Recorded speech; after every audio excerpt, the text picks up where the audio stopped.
السلام علیکم voice of heart channel کے معزز سامعین، میں خوش آمدید کہتی ہوں آپ کو اپنے چینل وائس آف ہارٹ میں۔ جب حضرت نوح علیہ السلام کشتی بنا رہے تھے تو ایک مومنہ بوڑھی عورت روز اللہ کے نبی کے پاس اپنی گٹھڑی لے کر آتی اور کہتی، اے اللہ کے نبی، کب کشتی روانہ ہوگی؟ حضرت نوح علیہ السلام فرماتے، ابھی دیر ہے۔ وہ عورت شام تک بیٹھی رہتی اور پھر اٹھ کر چلی جاتی۔ ایک دن حضرت نوح علیہ السلام نے فرمایا کہ اے عورت، جب جانا ہوا تو تمہیں بتا دیا جائے گا۔ یہ عورت واپس چلی گئی اور انتظار کرنے لگی کہ کب نوح علیہ السلام بلائیں گے۔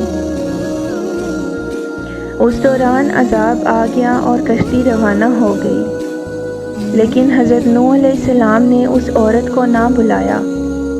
ظاہری طور پر نوح علیہ السلام کو اس کو بلانا بھلا دیا گیا۔ جب طوفان تھما تو ایک دن حضرت نوح علیہ السلام کے دل میں محبت اٹھی کہ شہر کو تو دیکھوں جہاں سے چلا تھا۔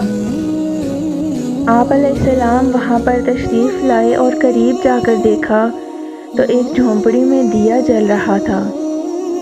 حضرت نوح علیہ السلام یہ دیکھ کر چونک گئے کہ روئے زمین پر کوئی ایسا گھر بھی ہے کہ اتنے عظیم طوفان کے بعد بھی جس میں چراغ جل رہا ہے۔ انہوں نے وہاں تکبیر بلند کی تو وہ عورت سامان لے کر آ گئی اور کہنے لگی، اے اللہ کے نبی، کیا کشتی تیار ہے؟ چلیں۔ حضرت نوح علیہ السلام نے حیرت سے اسے دیکھا اور کہا، رکو بڑھیا، کیا تمہیں کچھ بھی پتہ نہیں چلا؟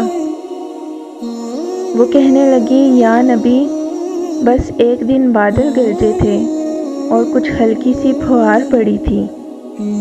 حضرت نوح علیہ السلام حیران ہو کر آسمان کی طرف دیکھنے لگے اور کہا، میرے اللہ، یہ کیا ماجرا ہے؟ اللہ تعالیٰ نے حضرت نوح علیہ السلام پر وحی بھیجی کہ اے میرے پیارے نبی، اس عورت کے دل میں چونکہ تمہاری محبت تھی اور تم نے اسے پابند کر دیا تھا، اور چونکہ تمہارا اس سے وعدہ بھی تھا کہ نجات کی کشتی میں اسے لے جاؤ گے، تب جب کہ تمہیں اس کو بلانا یاد نہ رہا، لیکن اے نوح علیہ السلام، میں تو تمہارے وعدے کا ذمہ دار تھا، اس لیے میں نے اس بڑھیا تک عذاب پہنچنے ہی نہ دیا۔ پیارے دوستوں، امید کرتی ہوں میری ویڈیو آپ کو اچھی لگی ہو۔ ویڈیو پسند آئے تو ویڈیو کو لائک کیجیے اور شیئر ضرور کیجیے۔ جزاک اللہ۔